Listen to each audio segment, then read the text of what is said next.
Saudara-saudariku terkasih, salam untuk kita semua.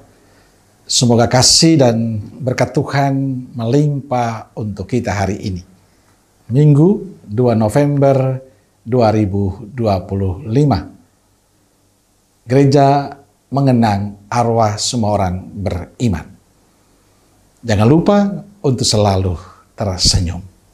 Mari kita awali permenungan kita hari ini dengan tanda kemenangan Kristus. Dalam nama Bapa dan Putra dan Roh Kudus. Amin. Permenungan kita diambil dari Injil Yohanes bab 6 ayat 37 sampai 40. Semua yang diberikan Bapa kepadaku akan datang kepadaku, dan barang siapa datang kepadaku, ia tidak akan kubuang.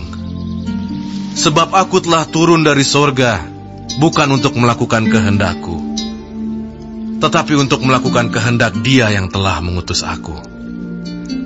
Dan inilah kehendak Dia yang telah mengutus aku, yaitu supaya dari semua yang telah diberikannya kepadaku, jangan ada yang hilang, tetapi supaya kubangkitkan pada akhir zaman. Sebab inilah kehendak Bapa-Ku, yaitu supaya setiap orang yang melihat Anak dan yang percaya kepadanya beroleh hidup yang kekal, dan supaya Aku membangkitkannya pada akhir zaman. Saudara-saudariku terkasih, setiap tanggal 2 November, gereja secara khusus mengenang dan mendoakan arwah semua orang beriman. Mendoakan mereka yang telah dipanggil Tuhan, yang telah mendahului kita, menunjukkan cinta kita pada mereka.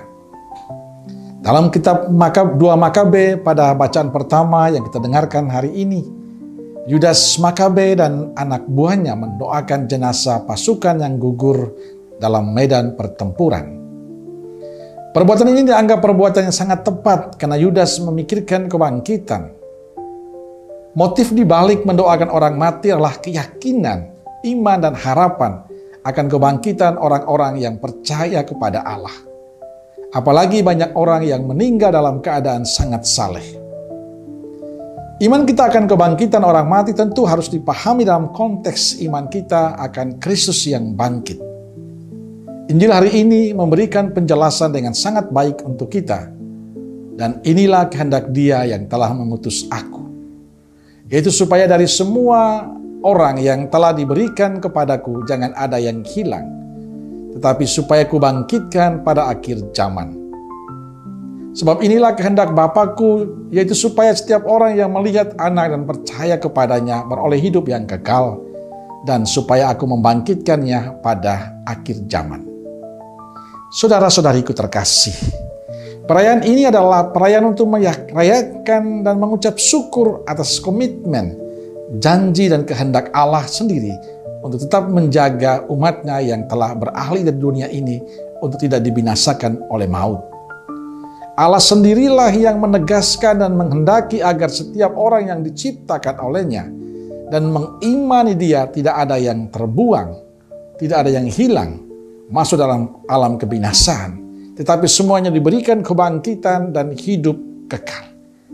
Allah ingin semua yang sudah beralih dari dunia ini tetap terjaga dan bersiarah menuju kebangkitan dan kehidupan kekal dalam Dia. Inilah janji Allah yang kita percaya kepadanya. Dengan demikian kematian bukan lagi soal sesuatu yang menakutkan, tapi sebuah sukacita beriman. Karena saat kita mati, kita akan kembali kepada Bapa yang sangat mencintai kita. Kepada Allah yang ingin kita selalu bersatu dengannya di tempat yang telah Dia sediakan.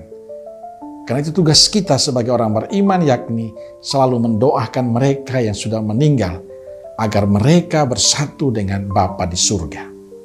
Saudaraku terkasih, dengan mendoakan mereka yang sudah meninggal, kita juga diingatkan bahwa pada saatnya kita akan seperti mereka. Kita hanya masih menunggu antrean kapan Tuhan menghendaki kita.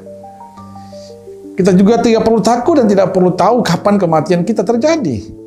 Karena itu haknya Allah yang pasti kita semua akan mati. Yang perlu kita lakukan selama masih hidup adalah dekat dengan Tuhan, berkomunikasi intim dengan Tuhan, serta terus berusaha menghidupi cara hidup Yesus dalam kebersamaan kita dengan sesama. Tetap menghidupi apa yang dilakukan Yesus dalam sikap dan cara hidup kita pada sesama. Percaya, pada akhirnya surga menjadi tempat kita. Amin. Semoga Allah yang Maha Kasih memberkati saudaraku sekalian, Bapa, Putra, dan Roh Kudus. Amin. Roh Kudus Nazaret, doakanlah kami. Amin. Berkah dalam.